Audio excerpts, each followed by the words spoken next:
Hello all, నేను మీ స్వర్ణ నారాయణ మూర్తి. ఈరోజు vlog వచ్చేసి కుంభాభిషేకం ఫుల్ వ్లాగ్ అయితే తీసాను నేను. దానికంటే ముందు నేను ఒక చిన్న క్లారిటీ ఇవ్వాలి. ఇన్స్టాగ్రామ్లో నేను ఒక పోస్ట్ పెట్టాను బోనాలు అని చెప్పేసి. యాక్చువల్లీ బోనాలు కాదు, అది కుంభాభిషేకం. బోనాలు అని పెట్టేసరికి కింద క్యాప్షన్ అది బోనాలు అని అనుకున్నారు అందరూ కూడా. బోనాలు కాదు, బోనాలు అయితే ఇప్పుడు జరగవు కదా, దసరా టైంలో జరుగుతాయి, అందరికీ తెలుసు. నేను మళ్ళీ క్యాప్షన్ ఎడిట్ చేసి పెట్టాను అనమాట, కుంభాభిషేకం అని చెప్పేసి. కుంభాభిషేకం అనేది కార్తీక మాసంలో చేస్తారు. కుంభాభిషేకానికి గుడికి వెళ్ళడం కోసం అయితే అమ్మమ్మ వాళ్ళ ఇంటికి వచ్చాం మేమందరం. కొంచెం మార్నింగే వెళ్ళాలి, కాకపోతే మేము ఎక్కువ మంది ఉండడం వల్ల రెడీ అవ్వడానికి కొంచెం లేట్ అయింది. మాకు టెంపుల్ దగ్గరనే, ఇంకా అందరూ కూడా టెంపుల్కి అయితే వచ్చేసాం. ఈ కుంభాభిషేకం వచ్చేసి ఎప్పుడు జరిగిందంటే పాడ్యమి ఒత్తులకి ముందనమాట, అంటే కార్తీక మాసం లాస్ట్ డేకి ముందు జరిగింది. ఈ కుంభాభిషేకానికి కజిన్స్ ఎవరైతే మేము గర్ల్స్ ఉన్నామో వాళ్ళందరూ కూడా మొక్కుకున్నాం అనమాట. సో మేము మోసం కుండలు. ఈ శివాలయం వచ్చేసి హైవే పక్కనే ఉంటుంది. కుంభాభిషేకం జరగడానికి ముందు రోజు కూడా ఈవినింగ్ పూజ అయితే జరిగింది. దానికి నేనైతే వెళ్ళలేదు గుడికి, ఎందుకంటే కాలేజ్ నుంచి వచ్చేసరికి నాకు చాలా లేట్ అయింది. చాలా మంది ఉపవాసాలు ఉన్నారు కార్తీక మాసంలో, కరెక్టే. కాకపోతే ఏంటంటే అంత కఠినంగా అవసరం లేదు. ఫ్రూట్స్ కానీ, వాటర్ కానీ, మిల్క్ కానీ మొత్తం ఇవన్నీ తీసుకోవచ్చు, లిక్విడ్స్. ఈ కుంభాభిషేకానికి కొండలు మోసినప్పుడు కూడా మాకు పంతులు గారు ఏం చెప్పారంటే ఫ్రూట్స్ కానీ, లిక్విడ్స్, పాలు, టీ ఇలాంటివి కూడా తీసుకోవచ్చు అని చెప్పారు. మేము అక్కడికి వెళ్ళేసరికి ఇవన్నీ చెప్తున్నారు, ఇలా ఉండకూడదు, అలా చేయకూడదు పూజలో అని చెప్పేసి. శివునికి అభిషేకం చేసిన విభూతి, తర్వాత పూజ చేసిన తాడు ఇస్తారు. బొట్టు పెట్టుకోవాలి విభూతితో, తర్వాత తాడు కూడా కట్టుకోవాలి అందరూ కూడా, ఎవరైతే కొండలు మోస్తారో. పంతులు గారే చెప్పినప్పుడు మరి ఇంకేంటి, పాలు కానీ, లిక్విడ్స్ ఏమైనా జ్యూసెస్ కానీ తీసుకోవచ్చు. బ్రాహ్మిన్స్ లో ఒక అమ్మాయి నా ఫ్రెండ్ ఉంది. వాళ్ళు ఏంటంటే ఏమన్నా ఉపవాసాలు ఉన్నప్పుడు వాళ్ళు ఫుడ్ ఒక్కటే తీసుకోరు, పాలు, టీ, ఇంకా ఫ్రూట్స్ అన్ని కూడా తీసుకుంటారనమాట. అంత కఠినంగా ఉండరు వాళ్ళు కూడా ఉపవాసం. ఈ కుంభాభిషేకానికి అయితే అంత కఠినంగా ఉండవసరం లేదని చెప్పేసి పంతులు గారే చెప్పారు. అభిషేకం చేసిన విభూతి పెట్టుకుని తాడైతే చేతులకి కట్టుకున్నాం అందరూ కూడా. ఈ తాడు వచ్చేసి ఎందుకంటే కొండలు మోసేటప్పుడు ఏ ఆటంకాలు రాకుండా రక్షగా అన్నమాట. అందరూ కలిసి ఎక్కడికైనా వెళ్ళినప్పుడు నాకు చాలా హ్యాపీగా అనిపిస్తుంది. ఇక్కడ నాకు అది చుట్టడం రావట్లేదు అనమాట. అప్పటికే నేను ఎన్నిసార్లు చుట్టానో అక్కడ అందరూ చెప్తున్నారు ఇలా కాదు, ఇలా చుట్టూ, ఇలా చుట్టూ అని. కుండలకి కట్టడం కోసం అని చెప్పేసి ఇక్కడ బంతిపూ దండలు అయితే గుచ్చుతున్నారు. అందరూ టికెట్స్ పట్టుకుని రెడీగా ఉన్నామన్నమాట కొండలు ఎత్తుకోవడం కోసం. ఇంకా నా తల్లో పువ్వులు ఏమీ లేకపోవడం చూసి అమ్మ పువ్వులు పెట్టింది. ఎవరు లోపలికి వెళ్ళకుండా గుడి తలుపులు అయితే క్లోజ్ చేసేసారు. ముందు పూజ చేసి దేవుని తీసుకుని వెళ్తారు, దేవుని వెనకాల మనం వెళ్ళాలి. ఇక్కడ పూజ అయితే జరుగుతుంది, చూసేయండి మీరే.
కాళ్ళు చూసుకోండి మళ్ళీ నడలా తొక్కేసారంటే.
అలా గుడి చుట్టువైపులా కూడా దేవుడి వెనకాల నడుచుకుంటూ వచ్చాం. వీళ్ళందరూ కూడా కొండలు మోయడానికి అన్నమాట. మొత్తం లైన్ లోనే నుంచుని ఉన్నారు.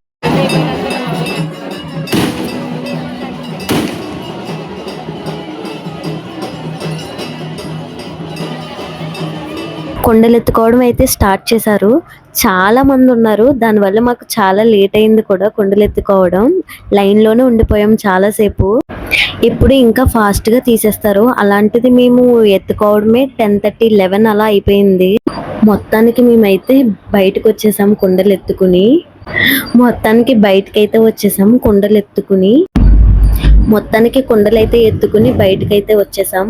శివాలయానికి కొంచెం దూరంలో అయితే దుర్గమ్మ తల్లి గుడి ఉంటుంది. అక్కడికి దేవుడిని తీసుకెళ్లి వచ్చేసాక మమ్మల్ని కూడా దేవుడి వెనకాల స్టార్ట్ అవ్వమని చెప్పారు. లాస్ట్ ఇయర్ చాలా త్వరగా ఎత్తుకున్నారంట. ఈ ఇయర్ ఏంటంటే చాలా లేట్ అయిపోయింది అని చెప్పేసి అందరూ అంటున్నారు. ఆ రోజు పైగా ఎండ అయితే మామూలుగా లేదు.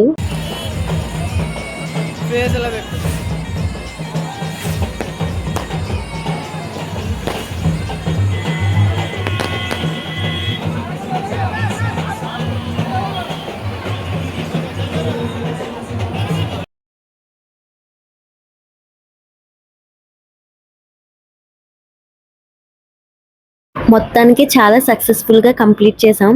ఊరంతా తిరిగేసి గుడికి అయితే వచ్చేసాం. అసలేం టాస్క్ ఏంటంటే కొండలు మొయ్యక ముందు ఎంతసేపు అయినా నుంచున్నాం. ఇప్పుడు ఎండకి ఇదంతా తిరిగి రావడం వల్ల ఆ కొండలు పైకి శిఖరం మీద పోసే వరకు నుంచోలేకపోయాం అన్నమాట. ఇక్కడ నేను మీకు చూపిస్తాను చూడండి. మొత్తం అందరూ కూడా ఊరంతా తిరిగి తీసుకొచ్చిన కొండలు ఇవి. కింద నుంచి గుడి పైకి నిచ్చెన అయితే వేస్తారు. వేసి ముందే పంతులు గారు వాళ్ళు అక్కడ పైన ఉంటారు. ఈ కింద నుంచి తీసుకొచ్చిన కొండలన్నీ కూడా ఒకటి ఒకటి పైకి పాస్ చేస్తారు. ఆ పాస్ చేసిన కొండలు పైన ఉన్న పంతులు గారు ఆ శిఖరం మీద వేస్తారనమాట.